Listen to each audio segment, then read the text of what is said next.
നമ്മുടെ ജീവിതത്തിലും നമുക്ക് പറയാൻ സാധിക്കുമോ, എൻ്റെ ജീവിതം ധന്യമായി, നിവൃത്തിയായി? അപ്പോസ്തലനായ പൗലോസ് പറഞ്ഞതുപോലെ, ഞാൻ ഓട്ടം തികച്ച് വിശ്വാസം കാത്തു, നീതിയുടെ കിരീടം എനിക്കായി വെച്ചിരിക്കുന്നു എന്ന് പറയുവാൻ നമുക്ക് കഴിയുമോ? He is always the same. Yesterday he was the same, today he is the same, and he is going to be the same. Jesus Christ never changed.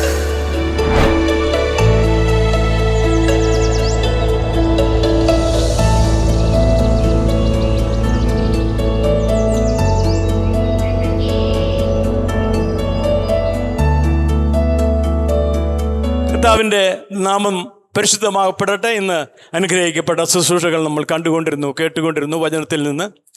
വീണ്ടും ഏതാനും നിമിഷങ്ങൾ നമുക്ക് ചെറിയ ഒരു ചിന്ത, എല്ലാവർക്കും അറിയാവുന്ന വാക്യം വായിച്ചുകൊണ്ട് നിങ്ങൾക്ക് ഒരുമിച്ച് ചിന്തിക്കാമെന്ന് ആഗ്രഹിക്കുകയാണ്. ആദ്യമായി എബ്രായ ലേഖനം 13-ാം അധ്യായത്തിൻ്റെ 8-ാം വാക്യം, ഹീബ്രൂ ചാപ്റ്റർ 13 വേഴ്സ് 8.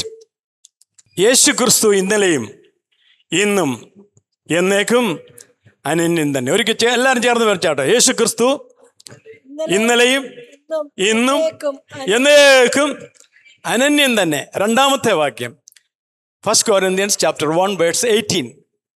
കൊരിന്ത്യർക്കെഴുതിയ 1-ാം ലേഖനം 1-ാം അധ്യായത്തിന്റെ 18-ാം വാക്യം ചേർന്ന് നമുക്ക് വായിക്കാം, ഒരുമിച്ച് വായിക്കാം. ക്രൂശിന്റെ വചനം നശിച്ചു പോകുന്നവർക്ക് ഭോഷത്വവും രക്ഷിക്കപ്പെടുന്ന നമുക്കോ ദൈവശക്തിയുമാകുന്നു. ക്രൂശിന്റെ വചനം ആർക്കാണ്? നശിച്ചു പോകുന്നവർക്ക് ഭോഷത്വവും രക്ഷിക്കപ്പെടുന്ന നമുക്ക് ദൈവശക്തിയുമാകുന്നു. ഈ വാക്യങ്ങളിൽ നിന്ന് നമ്മൾ നോക്കുമ്പോൾ ആദ്യത്തെ വാക്യം ഞാൻ വായിച്ചത്, യേശു ക്രിസ്തു ഇന്നലെയും ഇന്നും എന്നേക്കും അനന്യം തന്നെ. Jesus Christ is the same yesterday, today and for ever. It means he never change. ദൈവം ഒരിക്കലും തൻ്റെ വാക്കോ അല്ലെങ്കിൽ താനോ ചേഞ്ച് ആകുകയില്ല. He is always the same. Yesterday he was the same, today he is the same, and he is going to be the same. Jesus Christ never change, his words never change. ഒരിക്കലും യേശുവിൻ്റെ വാക്കുകൾ yes എന്ന് പറഞ്ഞാൽ yes ആണ്, no എന്ന് പറഞ്ഞാൽ no ആണ്. അതിന് യാതൊരു ചേഞ്ചുമില്ല, ഒരു വ്യത്യാസവുമില്ല. യേശു ക്രിസ്തു ഇന്നലെ പിതാവിനോടൊപ്പമായിരുന്നു. തൻ്റെ സൃഷ്ടിയിൽ പിതാവിനോടൊപ്പമായിരുന്ന യേശു ക്രിസ്തു, ആ ദൈവം ഈ ലോകത്തിലേക്ക് കന്യമറിയാമിൽ ജഡമെടുത്ത് മനുഷ്യനായി വന്ന് നമ്മെ രക്ഷിക്കുവാനായി ആ കാൽവറി ക്രൂശിൽ മരിച്ച് അടക്കപ്പെട്ട് ഉയർത്തെഴുന്നേറ്റ് നിത്യതയിൽ പിതാവിന്റെ വലത്തുഭാഗത്ത് ഇന്നും നമുക്ക് വേണ്ടി പക്ഷപാതം ചെയ്തുകൊണ്ടിരിക്കുന്നു. യേശു ക്രിസ്തു ഇന്നലെ ആരായിരുന്നു?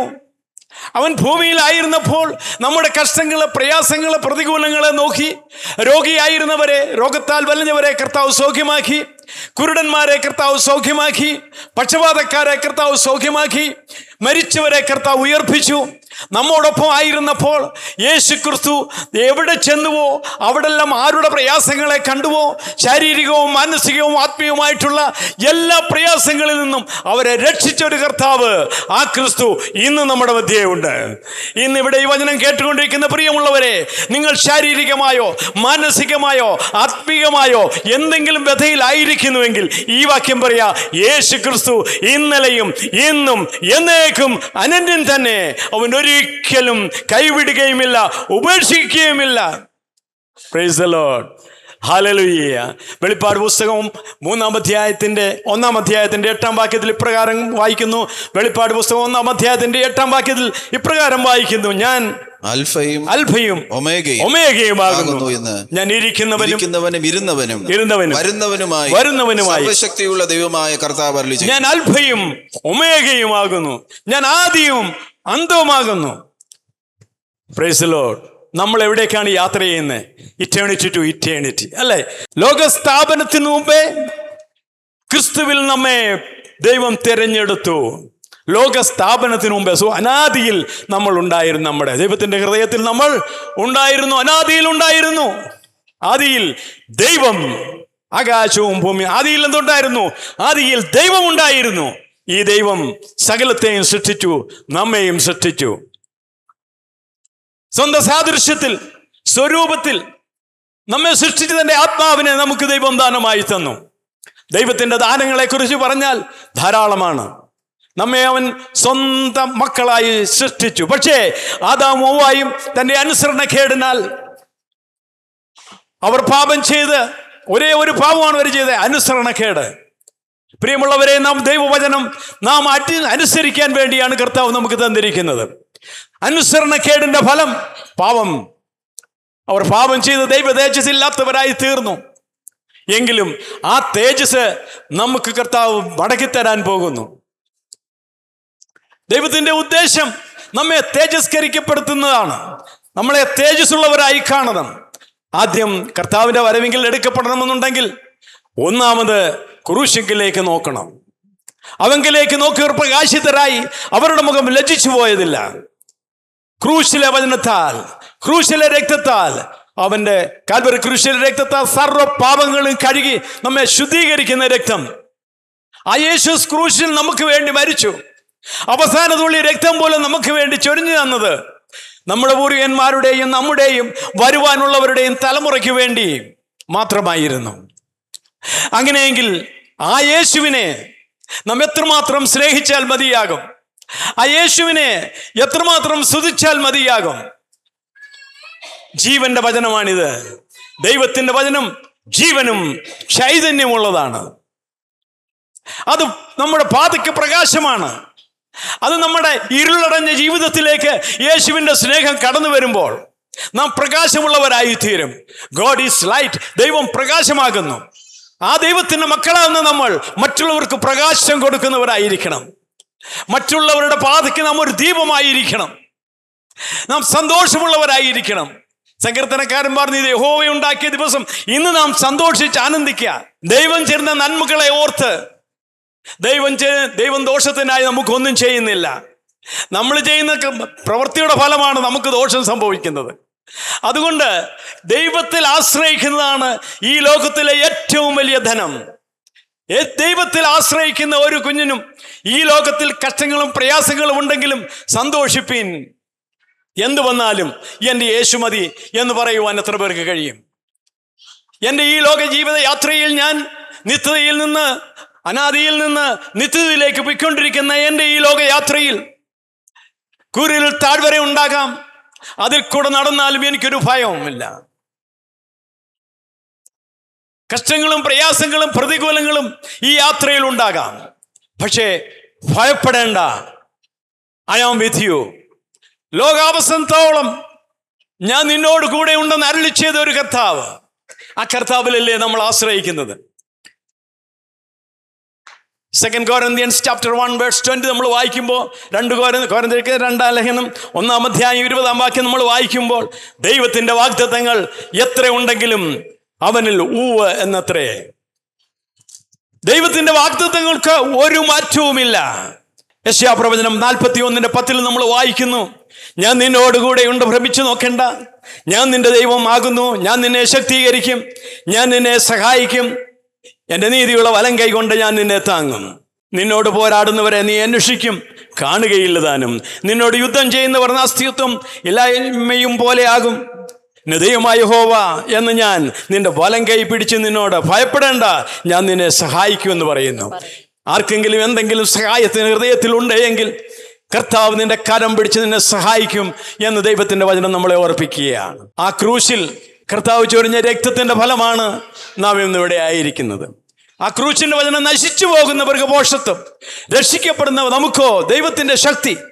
അവിടെ ഒന്ന് ക്രൂശിന്റെ വചനം. വചനത്തെക്കുറിച്ച് നമുക്ക് ധാരാളം പഠിക്കുവാനുണ്ട്, അതൊരു വിഷയമാണ്. രണ്ടാമത് നശിച്ചു പോകുന്നവർ. മൂന്നാമത് ഭോഷത്വം. ചിലർക്ക് എല്ലാം ഭോഷത്വമായി തോന്നും. ദൈവത്തിന്റെ വചനം നിത്യമാണ്, അത് സത്യമാണ്, അത് സ്വർഗത്തിൽ സ്ഥിരമായിരിക്കുന്നതാണ്, അത് നമുക്ക് അനുസരിക്കുവാനുള്ളതാണ്. അതനുസരിച്ചെങ്കിൽ മാത്രമേ നമ്മുടെ തേജസ്കരണം നടക്കുകയുള്ളൂ. ദൈവത്തിൻ്റെ വചനങ്ങൾ അനുസരിച്ച് ഒരു കുറവുമില്ലാത്തവരായി തീർന്നെങ്കിൽ മാത്രമേ കർത്താവ് വരുമ്പോൾ നമ്മുടെ ശരീരം തേജസ്കരിക്കുവാൻ ഇടയാവുകയുള്ളൂ. തേജസ്കരണത്തിന് മുമ്പ് നമ്മുടെ ജീവിതത്തിൽ എന്താണ്? കർത്താവായ യേശു ക്രിസ്തുവിനെ സ്വന്തം രക്ഷിതാവായി സ്വീകരിക്കണം. സ്വീകരിക്കുന്ന മുമ്പായി നമുക്ക് എന്താണ് ഉണ്ടാകേണ്ടത്? ഒരു കുറ്റബോധം. നമ്മുടെ ഹൃദയത്തിൽ തെറ്റുകൾ ചെയ്താൽ കുറ്റബോധം, അതായത് പാപബോധം. ആദ്യം പാപബോധം നമ്മുടെ ഹൃദയത്തിൽ ഉണ്ടാകണം. പാപബോധം ഉണ്ടാകുമ്പോൾ ഏറ്റുപറച്ചിലുണ്ടാകും. എൻ്റെ കർത്താവേ, എൻ്റെ പാപങ്ങൾ ക്ഷമിക്കണമേ. ഏറ്റുപറച്ചിൽ വന്നു കഴിയുമ്പോൾ രക്ഷിക്കപ്പെടണമെന്ന് തോന്നും. ഏറ്റുപറച്ചിൽ വന്ന് കർത്താവിൻ്റെ സന്നിധിയിലായിരിക്കുമ്പോൾ രക്ഷിക്കപ്പെടുവാൻ തോന്നും, സ്നാനപ്പെടുവാൻ തോന്നും. അതൊക്കെയും പരിശുദ്ധാത്മാവ് നമ്മളെ പടിപടിയായി കൊണ്ടുപോകും. അതുകൊണ്ട് യേശുക്രിസ്തുവിൻ്റെ വചനം നിത്യമാണ്. ആ നിത്യതയ്ക്ക് എത്തണമെന്നുണ്ടെങ്കിൽ ചില പടികൾ കടന്നു പോകേണ്ടതായിട്ടുണ്ട്. ഒന്നാമത് രക്ഷിക്കപ്പെടണം, സ്നാനപ്പെടണം. ക്രിസ്തുവിനോട്, എന്താണ് സ്നാനം? ക്രിസ്തുവിനോട് ചേരുവാൻ സ്നാനപ്പെട്ടിരിക്കുന്ന നാം ക്രിസ്തുവിനോട് ചേരുകയാണ്. ആത്മാവിൽ ഒന്നായി ക്രിസ്തുവിനോട് ചേരുകയാണ്. അപ്പോൾ എന്തെല്ലാം നമ്മുടെ ജീവിതത്തിൽ നടക്കും? നമ്മുടെ ജീവിതത്തിൽ പാപക്ഷമ നമ്മൾ പ്രാപിക്കും. പിന്നെ നമുക്ക് തോന്നും വിശുദ്ധ ജീവിതം നയിക്കണമെന്നും. കർത്താവ് പറഞ്ഞ ഞാൻ വിശുദ്ധനായിരിക്കുന്ന പോലെ നിങ്ങളും വിശുദ്ധരായിരിക്കും. എന്താണ് വിശുദ്ധിക്കൊരു ഡെഫിനിഷൻ? നമ്മുടെ യേശു എപ്രകാരമായിരുന്നുവോ അപ്രകാരമുള്ള വിശുദ്ധിയാണ് നമ്മുടെ ജീവിതത്തിൽ ദൈവം ആഗ്രഹിക്കുന്ന വിശുദ്ധി. അപ്രകാരമല്ല എങ്കിൽ കർത്താവ് ഉയർത്തെഴുന്നേറ്റതുപോലെ തേജസ്കരിക്കപ്പെട്ട ശരീരത്തോടുകൂടി നിത്യതയിൽ പിതാവിൻ്റെ വലത്തുഭാഗത്ത് ഇരിക്കുന്ന ആ ക്രിസ്തു അതുപോലെ നാമും ആയിത്തീരണമെന്നുണ്ടെങ്കിൽ നമ്മളും അതുപോലെ വിശുദ്ധ ജീവിതം കൂടെ നയിക്കേണ്ടി വരും. കൊലോസ്യ ലേഖനം 1-ാം അധ്യായത്തിൻ്റെ 20-ാം വാക്യം നമ്മൾ വായിക്കുമ്പോൾ, അവൻ ക്രൂശിൽ ചൊരിഞ്ഞ രക്തം കൊണ്ട് അവൻ മുഖാന്തരം സമാധാനമുണ്ടായി, ഭൂമിയിലുള്ളതോ സ്വർഗത്തിലുള്ളതോ സകലത്തെയും അവനെ കൊണ്ട് തന്നെ നിരപ്പിപ്പാൻ പിതാവിന് പ്രസാദം തോന്നി. അവൻ ക്രൂശിച്ചൊടിഞ്ഞ രക്തം കൊണ്ട് അവൻ മുഖാന്തരം നമുക്ക് ഒന്നാമത് സമാധാനമുണ്ടായി. ക്രൂശിച്ചൊടിഞ്ഞ രക്തത്താൽ നമുക്ക് രക്ഷയുണ്ടായി. ക്രൂശിച്ചൊടിഞ്ഞ രക്തത്താൽ നമുക്ക് സമാധാനമുണ്ടായി. അതാണ് 2 കൊരിന്ത്യൻസ് 5:17-18 നമ്മൾ വായിക്കുമ്പോൾ, ഒരുത്തൻ ക്രിസ്തുവിലായാൽ അവൻ പുതിയ സൃഷ്ടിയാകുന്നു, പഴയത് കഴിഞ്ഞുപോയി, ഇതാ അത് പുതുതായി തീർന്നിരിക്കുന്നു. അതിനൊക്കെയും ദൈവം തന്നെ കാരണപ്രദൻ. ക്രിസ്തുവിലാകുക. ക്രിസ്തുവിനെ സ്വീകരിക്കുമ്പോൾ നമ്മൾ ആത്മീയമായി ക്രിസ്തുവിലാകും. അപ്പോൾ കർത്താവ് പറയുന്നു, നിങ്ങൾ എന്നിൽ വസിക്കുന്നുവെങ്കിൽ ഞാൻ നിങ്ങളിൽ, പിതാവ് പുത്രൻ വന്ന് നിങ്ങളിൽ വാസം ചെയ്യും. അപ്പോൾ നമ്മളിൽ വസിക്കുന്നത് പിതാവും പുത്രനും പരിശുദ്ധാത്മാവും. പരിശുദ്ധാത്മാവ് നമുക്ക് വഴിയുന്നതെന്ന് പറഞ്ഞു തരും. എന്തെങ്കിലും കുറവുകൾ നമ്മളിൽ, എന്തെങ്കിലും പാപം ചെയ്യാൻ പോകുമ്പോൾ, അല്ലെങ്കിൽ നമ്മുടെ ജീവിതത്തിൽ എന്തെങ്കിലും പ്രയാസ പ്രതികൂലങ്ങൾ വരുമ്പോൾ, നമ്മൾ അതിനെ അതിജീവിക്കുവാൻ വേണ്ടി പലതും പറയുവാൻ പോകുമ്പോൾ പരിശുദ്ധാത്മാവ് നമ്മുടെ ഹൃദയത്തിൽ പറയും, അരുത് എന്നുള്ള പ്രേരണ നമുക്ക് ലഭിക്കുന്നില്ല എങ്കിൽ ഓർത്തോണം, നമ്മുടെ ഹൃദയത്തിൽ നമ്മുടെ പരിശുദ്ധാത്മാവില്ല. ചെയ്യരുത് എന്ന് തിരുവചനത്തിൽ പറഞ്ഞിട്ടുള്ള കാര്യങ്ങൾ ഏതെങ്കിലും നമ്മൾ ചെയ്യുന്നുവെങ്കിൽ അത് പരിശുദ്ധാത്മാവിൻ്റെ പ്രവൃത്തിയല്ല. ആത്മാവ് നമ്മെ നടത്തുന്നത് നേർവഴിക്കാണ്. ആത്മാവ് വഴി എന്ന് നമുക്ക് പറഞ്ഞു തരും. ഇവിടെ എഴുന്നേറ്റ് നിൽക്കുമ്പോൾ കാണാതെ പഠിച്ചു കൊണ്ടുവരുന്ന വാക്യങ്ങളല്ല, പിന്നെയോ പരിശുദ്ധാൽ നമ്മുടെ ഹൃദയത്തിൽ തരുന്ന വാക്യങ്ങൾ. അതുപോലെ പറയുമ്പോൾ ആത്മീയമായ ഒരു വലിയ അന്തരീക്ഷം നമുക്കുണ്ടാക്കുവാനായിട്ട് സാധിക്കും. ഒരു സഭയെന്ന് പറയുമ്പോൾ ശരീരം, ക്രിസ്തുവിൻ്റെ ശരീരമാകുന്ന സഭ, നാം എല്ലാം ഒരു കൂട്ടായ്മ, നമ്മ ഒന്നാണ്, നമ്മൾ പലതല്ല, ഒരു ശരീരമാണ്. ഈ ഒരു ശരീരമായി നമ്മൾ ഒരുമിച്ച് വന്ന് സത്യത്തിലും ആത്മാവിലും ദൈവത്തെ ആരാധിക്കുമ്പോൾ അവിടെ വലിയ അത്ഭുതങ്ങൾ നടക്കുവാനിടയാകും. രോഗികൾ സൗഖ്യമാകാനിടയാകും.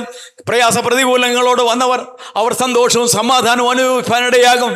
ഇന്ന് പകൽക്കാലം ആരെങ്കിലും ഈ വചനം കേട്ടുകൊണ്ട് ഇവിടെ ഇരിക്കുന്നുവെങ്കിൽ യേശുവേ എന്ന് വിളിക്കുവാൻ തയ്യാറായാൽ, ആ കുരുടൻ അവിടെ വഴിയരികിയിരുന്നുകൊണ്ട് യേശുവേ എന്നൊരൊറ്റ വിളിച്ചതേ ഉള്ളൂ. അവനെ സൗഖ്യമാക്കി യേശു. നമ്മുടെ ജീവിതത്തിൽ കർത്താവിനെ എപ്പോഴും മുന്നിൽ വെക്കുവാൻ സാധിക്കുമോ? ഏത് കാര്യത്തിലും എനിക്ക് യേശു മതി, എൻ്റെ ജീവിതത്തിൽ എനിക്ക് യേശുവിനെ കവിഞ്ഞെൻ്റെ എനിക്കൊരു ജീവിതമില്ല. എൻ്റെ കുടുംബജീവിതമായിരുന്നാലും, എൻ്റെ ഈ ലോകത്തിലുള്ള ഏത് ജീവിതമായിരുന്നാലും, ബിസിനസ് ആയിരുന്നാലും, എന്തായിരുന്നാലും എൻ്റെ യേശുവിനേക്കാൾ അധികമായി എനിക്കൊന്നും വേണ്ട. യേശു മതി, എനിക്ക് യേശു മതി. ആ ഒരു തീരുമാനമാണ് നമ്മുടെ ജീവിതത്തിൽ തുടക്കം മുതൽ അന്ത്യം വരെ വേണ്ടത്.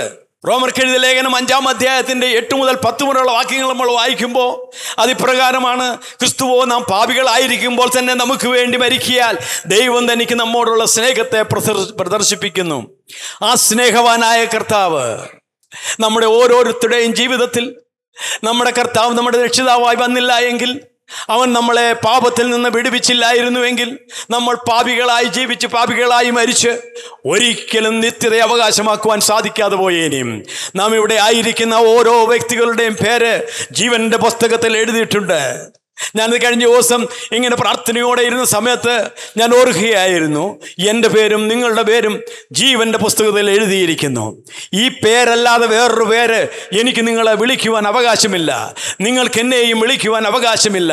ഒരേ ഒരു പേര്, നിത്യതയിലുള്ള ആ പേര് മാത്രമേ. ഇന്ന് ആ കുഞ്ഞിൻ്റെ ദൈവമാണ് പേരിട്ടത്.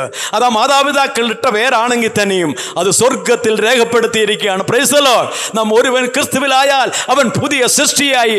അപ്പോൾ ജീവന്റെ പുസ്തകത്തിൽ നമ്മുടെ പേരെഴുതപ്പെടും. എന്നാൽ അന്ത്യനാളിൽ ജീവന്റെ പുസ്തകത്തിൽ പേരെഴുതി കാണാത്ത ഏവരെയും നിത്യ തീപ്പൊയ്കയിൽ തള്ളിയിടും. ഈ പ്രിയ കുഞ്ഞിൻ്റെ പേരായാലും നമ്മുടെ പേരായാലും ആ ജീവന്റെ പുസ്തകത്തിൽ കാണുന്നില്ല എങ്കിൽ അവിടെ പുസ്തകങ്ങൾ ന്യായവിധി സമയത്ത് തുറക്കും. ഒരിക്കൽ ചാക്കോങ്കുളത്തെക്കുറിച്ച് പുസ്തകങ്ങളെക്കുറിച്ച് ഇവിടെ പ്രസംഗിച്ച് ഞാൻ ഓർക്കുന്നു. ഈ ജീവന്റെ പുസ്തകം മാത്രമല്ല, പല പുസ്തകങ്ങളുണ്ട്. അതൊരു സമയത്ത് അങ്കിൾ പ്രസംഗിക്കും, അല്ലെ ഞാൻ പ്രസംഗിക്കാം.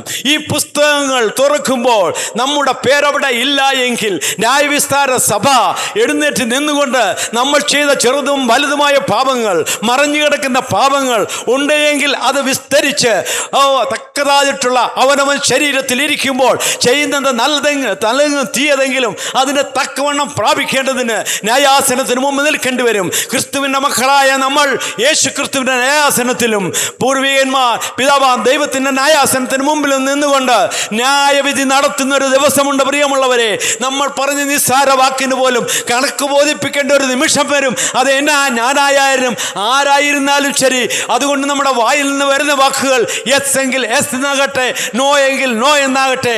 അത് തിരുവചനത്തിൽ നിന്നുള്ള വാക്കുകൾ മാത്രം നമ്മളിൽ നിന്ന് പുറത്തു വരട്ടെ. പോസിറ്റീവായി എന്ന് പറഞ്ഞാൽ കർത്താവിൻ്റെ വചനങ്ങൾ ഉരുവിട്ടുകൊണ്ട് കഷ്ടങ്ങളും പ്രയാസങ്ങളും പ്രതികൂലങ്ങളും നമ്മെ യേശുവേ എന്ന് വിളിക്കുവാൻ എത്ര പേർക്ക് കഴിയും? സാധാരണ വെന്റിലേറ്ററിലേക്ക് പോകുന്ന ആൾക്കാരെ ഞങ്ങൾ ശ്രദ്ധിച്ചിട്ടുണ്ട്. പ്രാർത്ഥിക്കാൻ ചെല്ലുമ്പോൾ അവരുടെ വായിൽ നിന്ന് വരുന്നതായിട്ടുള്ള ചില സംസാരങ്ങൾ നമ്മെ ഭയപ്പെടുത്തുന്നതാണ്. ഉപഭോഗ മനസ്സിൽ മറഞ്ഞു കിടക്കുന്ന ചിലരോടുള്ള ദേഷ്യങ്ങൾ, ഉപഭോഗ മനസ്സിൽ മറഞ്ഞു കിടക്കുന്ന ചിലരോട് പറഞ്ഞിട്ടുള്ള വേർഡ്സ്, ബാഡ് വേർഡ്സ്, ഇതെല്ലാം പുറത്തേക്ക് വരുന്നതായിട്ട് കേൾക്കാം. യേശുവിൻ്റെ അധികാരമുള്ള നാമത്തിൽ ഇന്ന് പകൽക്കാലം ഇവിടെ നിന്നുകൊണ്ട് ഞാൻ നിങ്ങളെ ഓർപ്പിക്കുകയാണ്. പ്രിയമുള്ളവരെ, ഇപ്പോൾ നിങ്ങളുടെ ഹൃദയത്തെ എന്ത് ചെയ്യണം? കഠിനമാക്കരുത്. നിങ്ങളുടെ ഹൃദയത്തെ ഒരു കൊച്ചുവിൻ്റെ ഹൃദയം പോലെ സോഫ്റ്റ് ആക്കി എടുക്കുക. നിങ്ങളുടെ ഹൃദയം കഠിനമാണെങ്കിൽ ഒരിക്കൽ നിങ്ങൾക്ക് ക്ഷമിക്കാൻ കഴിയത്തില്ല. നമ്മുടെ ഹൃദയം കഠിനമാണെങ്കിൽ നിത്യത്തിലെത്താൻ സാധിക്കത്തില്ല. ഒരു കൊച്ചു കുഞ്ഞിൻ്റെ ഹൃദയം പോലെ നിഷ്കളങ്കമായ ഒരു ഹൃദയത്തോടുകൂടി, യേശുവിൻ്റെ അതേ ഹൃദയത്തോടുകൂടി ആയിരിക്കുന്ന ഒരു ദൈവവേദന മാത്രമേ നിത്യത സ്വർഗം, നിത്യസ്വർഗം എറ്റേണറ്റി അവകാശമാക്കുവാൻ സാധിക്കുകയുള്ളൂ. കർത്താവ് താൻ ഗംഭീരനാദത്തോടും പ്രധാന ദൂതന്റെ ശബ്ദത്തോടും ദൈവത്തിൻ്റെ കാഹളത്തോടും കൂടെ വരുമ്പോൾ ക്രിസ്തുവിൽ മരിച്ചവർ മുമ്പ് ഉയർത്തെഴുന്നേൽക്കും. പിന്നെ ജീവനോടെ ഇരിക്കുന്ന നാം രൂപാന്തരപ്പെട്ട് ക്രിസ്തുവിനോട് കൂടെ ചേരും. ഹല്ലേലൂയ. അതിനുവേണ്ടി എത്ര പേര് ഒരുങ്ങണം? ഇത് ഒരുക്കുവാൻ ഈ സഭ എന്ന് പറയുന്നത് നിത്യതയ്ക്ക് വേണ്ടി ഒരുക്കേണ്ട ഒരു കാര്യമാണ്.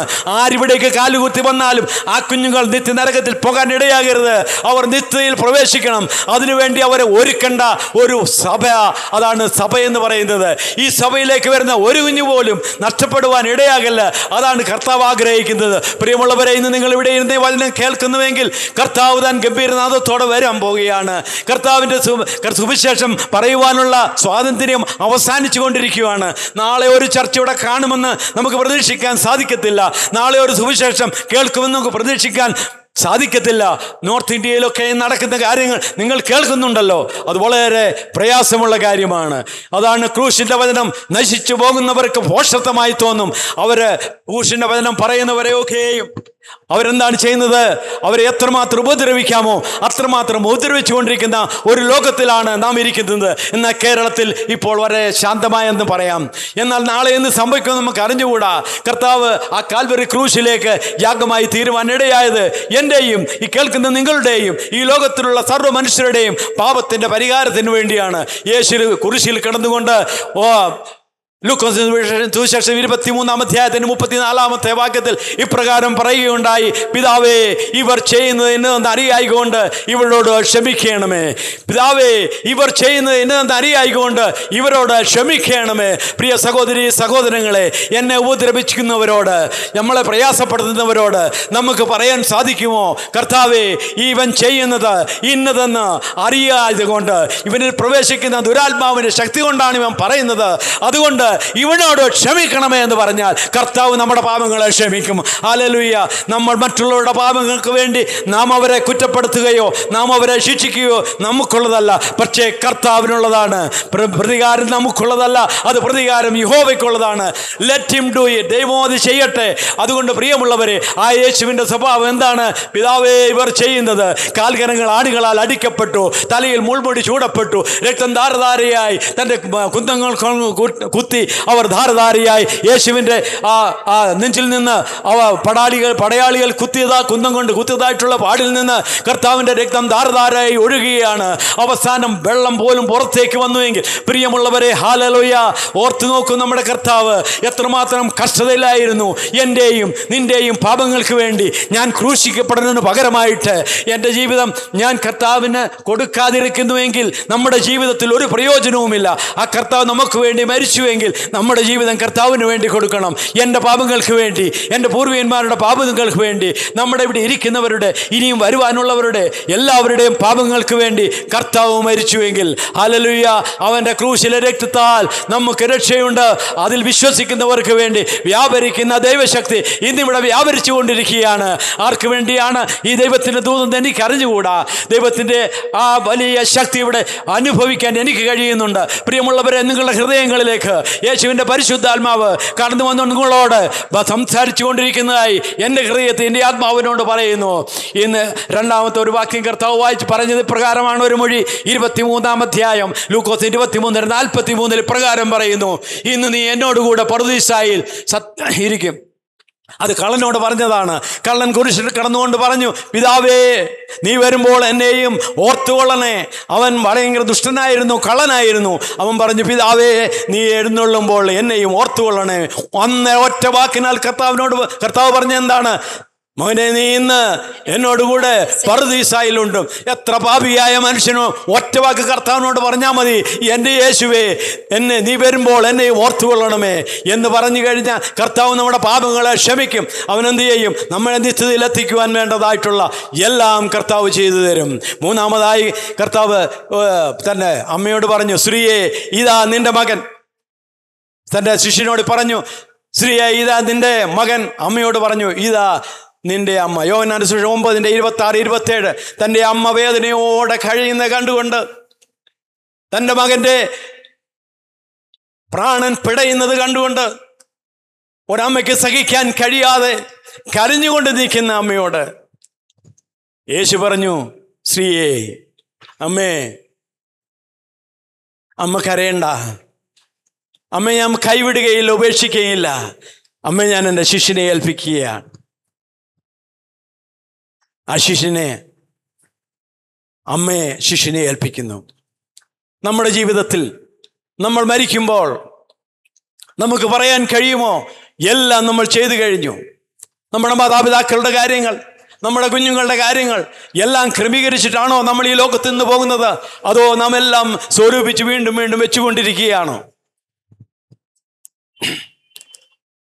നാലാമതായി യേശു പറഞ്ഞു, എൻ്റെ ദൈവമേ, എൻ്റെ ദൈവമേ, നീ എന്നെ കൈവിട്ടിട്ടുണ്ട്. മത്തായിയുടെ സുവിശേഷം 27:46 ഒരിക്കലും കൈവിടപ്പെടുകയില്ല. പിതാവ് പറഞ്ഞു, ഞാൻ ഒരിക്കലും നിന്നെ കൈവിടുകയില്ല, ഉപേക്ഷിക്കുകയുമില്ലെന്ന് പറഞ്ഞു. പക്ഷേ അവിടെ ദൈവം പിതാവിനെ കൈവിട്ടോ എന്ന്, പുത്രനെ കൈവിട്ടോ എന്ന് പുത്രന് തന്നെ സംശയവുമായി. എന്താണ്? വേദനയിൽ കിടക്കുമ്പോൾ നാമും ചിലപ്പോൾ പറഞ്ഞു പോകത്തില്ലേ, എൻ്റെ കർത്താവേ, എന്നോട് ഇങ്ങനെ ചെയ്തതെന്ത്? അല്ലെ എൻ്റെ അവസ്ഥ ഇങ്ങനെ ആയതെന്ന് ചോദിക്കാറുണ്ടോ? എന്നാലില്ല മക്കളെ, യേശു വിളിക്കുകയാണ്. നിന്റെ പാപം എത്ര കടിഞ്ഞു മൊപ്പായിരുന്നാലും നീ ഹിമം പോലെ വെളുപ്പിക്കാൻ വേണ്ടി ഞാൻ ക്രൂശിൽ നിനക്ക് വേണ്ടി എൻ്റെ രക്തം തന്നില്ലേ? അവസാന അഞ്ചാമത് യേശു പറഞ്ഞു, യോഹന്നാന്റെ സുവിശേഷം 19:26 പ്രകാരം പറഞ്ഞു, എനിക്ക് ദാഹിക്കുന്നു. എന്താണ് യേശുവിൻ്റെ ദാഹം? നഷ്ടപ്പെട്ടു പോകുന്ന ഒരു വലിയ തൻ്റെ മക്കൾക്ക് വേണ്ടി ഉള്ള ദാഹം. നഷ്ടപ്പെട്ടു പോകുന്ന നിത്യസ്വർഗം നഷ്ടപ്പെട്ട് കർത്താവ് ഒരുക്കുന്ന ആ നിത്യത നഷ്ടപ്പെടുത്തിക്കൊണ്ട് ജീവിക്കുന്ന അനേക ജനങ്ങളെ നോക്കി തനിക്കൊരു വേദനയാണ് ഹൃദയത്തിൽ. ദാഹമാണ്. ആത്മാക്കളെ നേടുവാനുള്ള ദാഹം നമുക്കുണ്ടോ? നമ്മൾ എത്ര പേരോട് ഒരു ദിവസം സുവിശേഷം പറയുന്നുണ്ട്? നമ്മുടെ വീട്ടിൽ വരുന്നവരോട് പറയുന്നുണ്ടോ? മറ്റുള്ളവരോട് നമ്മൾ സംസാരിക്കുന്നുണ്ടോ?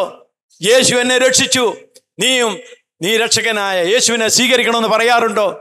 ഇന്ന് പലരും ഈ ക്രൂശിന്റെ വചനം വളരെ ലാഘവമായി എടുത്തുകൊണ്ട് അനേകർ ജീവിക്കുന്നതായി നമ്മൾ കാണുന്ന പ്രിയമുള്ളവരെ, നിങ്ങൾ ഇന്നര ധനവാനായ ഒരു മനുഷ്യനോട് കർത്താവ് ചോദിച്ചു, മൂഢാ, ഇന്ന് രാത്രി നിന്റെ ജീവനെ ചോദിക്കുന്നുവെങ്കിൽ എവിടെ?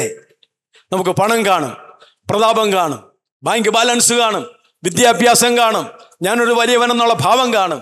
പക്ഷെ ഇന്ന് രാത്രിയിൽ എൻ്റെ ജീവനെ ചോദിച്ചാൽ എവിടെ എൻ്റെ നിത്യത? നിത്യ നരകത്തിലോ അതോ നിത്യ സ്വർഗത്തിലോ? തീരുമാനിക്കേണ്ട സമയം ഇപ്പോഴാണ് സുപ്രസാദ കാലം, ഇപ്പോഴാകുന്നു രക്ഷാ ദിവസം.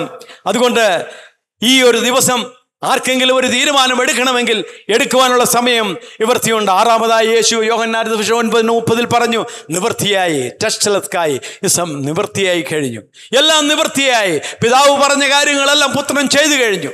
നമ്മുടെ ജീവിതത്തിലും നമുക്ക് പറയാൻ സാധിക്കുമോ, എൻ്റെ ജീവിതം ധന്യമായി, നിവൃത്തിയായി? അപ്പോസ്തലനായ പൗലോസ് പറഞ്ഞതുപോലെ, ഞാൻ ഓട്ടം തികച്ച് വിശ്വാസം കാത്തു, നീതിയുടെ കിരീടം എനിക്കായി വെച്ചിരിക്കുന്നു എന്ന് പറയുവാൻ നമുക്ക് കഴിയുമോ? ഞാൻ ഈ ലോകത്തിലെ ഓട്ടം തികച്ചു, വിശ്വാസം കാത്തു, എൻ്റെ വചനങ്ങളെ ഞാൻ അനുസരിച്ചു, യേശുവിനെ പോലെ വിശുദ്ധനായി ജീവിച്ചു, ഇനിയും എനിക്ക് വേണ്ടി വെച്ചിരിക്കുന്നത് ആ ജീവന്റെ കിരീടമാണ് എന്ന് പറയാൻ സാധിക്കുമോ? വാടാത്ത കിരീടമുണ്ട്, വാടുന്ന കിരീടമുണ്ട്. വാടാത്ത കിരീടം നിത്യതയിൽ, വാടുന്ന കിരീടം നിത്യനരകത്തിൽ. അതുകൊണ്ട് പ്രിയമുള്ളവരെ, ഒരിക്കൽ കൂടി ഈ ഓർപ്പിക്കുക പരിശുദ്ധാത്മാവ്, ഒരിക്കലും നമ്മുടെ നിത്യത നഷ്ടപ്പെടുത്തരുത്. നമ്മുടെ യാത്ര എവിടെ നിന്നാണ്? ആദിയിൽ നിന്ന് ഒരു നിത്യമായിട്ടുള്ളതിൽ ഒന്നിലേക്കാണ്. നമ്മൾ ഒരിക്കലും മരിക്കുന്നില്ല, നമ്മൾ മരിച്ചല്ല, അടക്കപ്പെട്ടു, ഇല്ല, ഒരിക്കലുമില്ല. നമ്മുടെ ആത്മാവ് മരിക്കുന്നില്ല. മരണമെന്ന് പറയുന്നത് സ്വർഗത്തിലേക്കുള്ള വാതിൽ തുറക്കുകയാണ്. നമ്മൾ ക്രിസ്തുവിനോട് ചേരുകയാണ്. ക്രിസ്തുവിൽ നമ്മുടെ ജീവൻ മറഞ്ഞിരിക്കേണ്ടതാണ്. കർത്താവിൻ്റെ വരവിങ്കൽ നാം എല്ലാവരും വീണ്ടും ഈ ഭൂമിയിലേക്ക് വന്ന് നമ്മുടെ ക്രോമോസോമുകളായി വിഭജിച്ചു കിടക്കുന്ന ശരീരത്തോടെ ഈ ആത്മാവ് വന്ന് ചേർന്ന് നമ്മൾ രൂപാന്തരപ്പെട്ട് ക്രിസ്തുവിനോടുകൂടെ 1000 ആണ്ട് ഈ ഭൂമിയിൽ വാസം ചെയ്യും. പ്രിയമുള്ളവരെ, അതിനുവേണ്ടി നമ്മൾ ഒരുക്കമാണോ? 7-ാമതായി യേശു പറഞ്ഞു, ലൂക്കോസ് 23:46, പിതാവേ, ഞാൻ എൻ്റെ ആത്മാവിനെ തൃക്കരങ്ങളിൽ ഭരമേൽപ്പിക്കുന്നു. യേശു അവസാനമായപ്പോൾ എൻ്റെ ആത്മാവിനെ, ഏറ്റവും ശരീരത്തെ അല്ല, ആത്മാവിനെ. പ്രിയമുള്ളവരെ, നമ്മുടെ മരണസമയത്ത് നമ്മുടെ ജീവിതത്തിൽ നമുക്ക് പറയാൻ സാധിക്കുമോ? ഒരുപക്ഷെങ്കിൽ നമ്മൾ മരിക്കാൻ പോകുന്ന ആക്സിഡൻ്റ് ആയിട്ടായിരിക്കും, ഒരുപക്ഷെങ്കിൽ എവിടെയെങ്കിലും വീണിട്ടായിരിക്കും, ഒരുപക്ഷെങ്കിൽ നമ്മൾ പ്രായം ചെന്നിട്ടായിരിക്കും, ഒരുപക്ഷെങ്കിൽ എങ്ങനെ നമ്മൾ മരിക്കുമെന്ന് നമുക്ക് അറിഞ്ഞുകൂടാ. ഏത് നിമിഷം മരിക്കുമെന്ന് അറിഞ്ഞുകൂടാ. മരണം ഏത് നിമിഷവും ആർക്കും സംഭവിക്കാം. അതുകൊണ്ട് മരിക്കാൻ തുടങ്ങുമ്പോൾ നമുക്ക് പറയാൻ പറ്റുമോ, കർത്താവേ, എൻ്റെ ആത്മാവിനെ നിന്റെ കരങ്ങളിൽ ഭരമേൽപ്പിക്കുന്നു? ആ ഒരു തീരുമാനത്തോടു കൂടി നമുക്ക് കടന്നു പോകാം. ക്രൂശിൻ്റെ വചനം നശിച്ചു പോകുന്നവർക്ക് പോഷത്വമാണ്, നമുക്ക് ദൈവശക്തിയാണ്. എന്താണ് ആ ദൈവത്തിൻ്റെ ശക്തി? ആത്മശക്തി, പരിശുദ്ധാത്മാവിൻ്റെ ശക്തി. ആ ആത്മശക്തിയിൽ നമ്മൾ ജീവിച്ചാൽ നിത്യത നമുക്ക് ഒരിക്കലും നഷ്ടപ്പെടുകയില്ല. ആ പരിശുദ്ധാത്മാവിൻ്റെ ശക്തിയിൽ ജീവിച്ചാൽ നിത്യത നമുക്ക് അവകാശമാക്കാൻ സാധിക്കും. ആ പരിശുദ്ധാത്മാവിൻ്റെ നടത്തിപ്പിൽ നമ്മൾ ആയിരുന്നാൽ നിത്യത നമുക്ക് അവകാശമാക്കാൻ സാധിക്കും. അതുകൊണ്ട് പ്രിയമുള്ളവരെ, നമ്മുടെ പേരെല്ലാം ജീവന്റെ പുസ്തകത്തിൽ എഴുതിയിട്ടുണ്ടോ എന്ന് കർത്താവിനോട് ചോദിക്കുക. ജീവന്റെ പുസ്തകത്തിൽ പേരെഴുതി കാണാത്ത ഏവരെയും നിത്യ തീപ്പൊയ്കി തള്ളിയിടും. അതുകൊണ്ട് ഉറപ്പുവരുത്തുക, എൻ്റെ പേര് ജീവന്റെ പുസ്തകത്തിലുണ്ട്. ഇല്ല എങ്കിൽ ഇന്ന് തന്നെ കർത്താവിനോട് പറയുക, കർത്താവേ, എൻ്റെ പേര് ജീവന്റെ പുസ്തകത്തിൽ എഴുതണം. നിത്യത എനിക്ക് വേണം. നിത്യനരകത്തിൽ കിടന്ന് നിത്യം വേദന അനുഭവിക്കേണ്ട, നിത്യത്തിൽ സ്വർഗത്തിൽ ദൈവത്തോട് ചേർന്ന് സന്തോഷം അനുഭവിപ്പാൻ, സമാധാനം അനുഭവിപ്പാൻ ദൈവം നമുക്ക് കൃപ തരട്ടെ എന്നുള്ള പ്രാർത്ഥനയോടെ എൻ്റെ വാക്കുകൾ ചുരുങ്ങുന്നു. God bless you all.